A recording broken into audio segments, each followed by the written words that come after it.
And then, yeah, then you start working on the details. What are you going to do exactly with your hatred and your fear and your pain?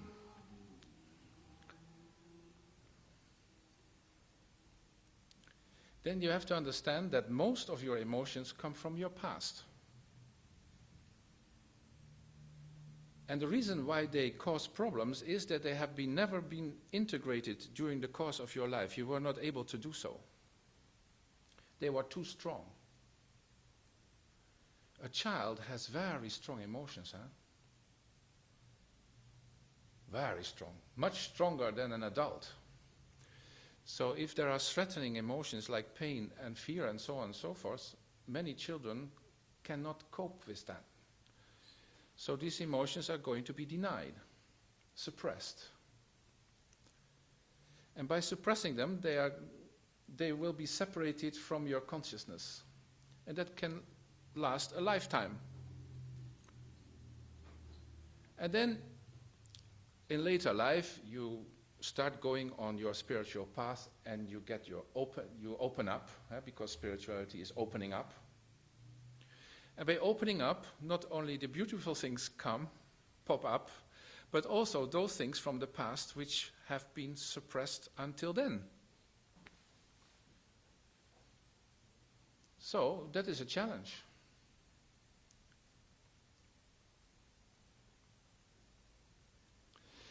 And it is important that everything that comes up is more or less, I say, a stepchild. Do you say that in English? Stepchild? Yeah? Okay. So your hatred is a part of you. That's your stepchild.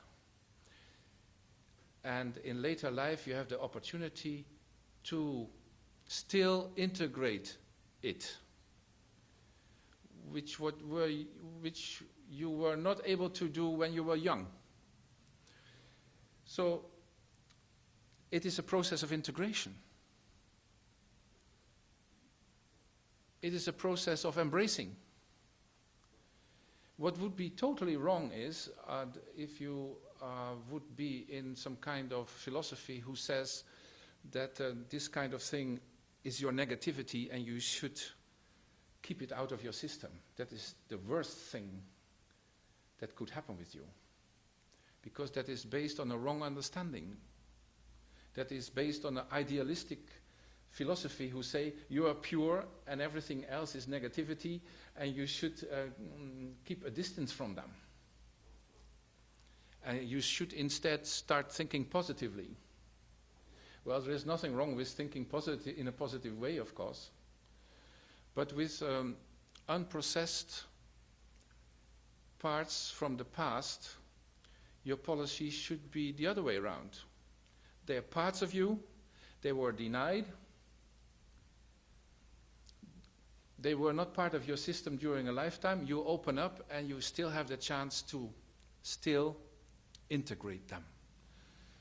So you have to start love your hatred, loving your hatred, loving your pain,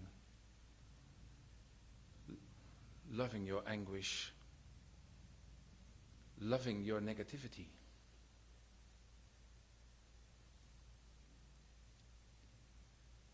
And that is, in fact, the essence of it. And then there are countless therapies which support. For example, in my case, voice dialogue. Ever heard of voice dialogue? Ever heard of it? Yeah. No? Yeah? Talking back and forth, the different voices. So the voices in yourself. So the different subpersonalities. Voices is not, but that means subpersonalities. These stepchildren. And that is one of the therapies which can teach you how to handle them in this integration process. It's totally fantastic and very suitable to apply this on yourself. So you can do it yourself. You don't have to go to a psychiatrist. They are rich enough already. I mean,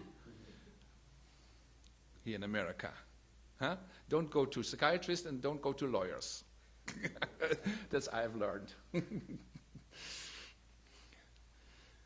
So you can do it yourself.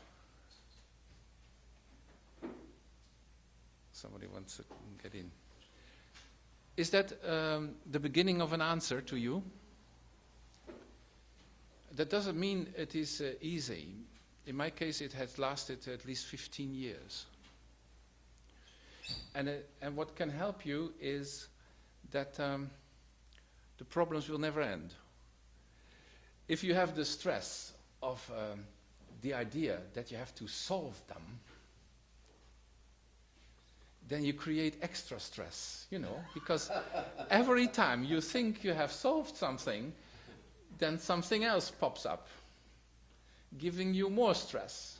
So you should never have this idea, okay, when I work hard, then someday I will be without them. That will never happen. So you just listen to your own intuition as to which therapy to approach? Yes, sure. And the true liberation is to know how to handle them. That's liberation. Not that they are gone. Because it's such a joy that you know how to handle them. And the joy is so big that after a while you don't care if the problem is still there or not. I mean, it gives such a satisfaction to be able to empower yourself in such a way that you know, I know how to handle it. And because of that, the problem can be there, no problem. Okay. I think most spiritual seekers would like to get to the point where you had for that 10 years and maybe have that last 30 or 40 years till you die. Because you said that there's never a point where you had no problems, but during that 10 years you had no problems because you were in bliss. Yeah, more or less, yeah.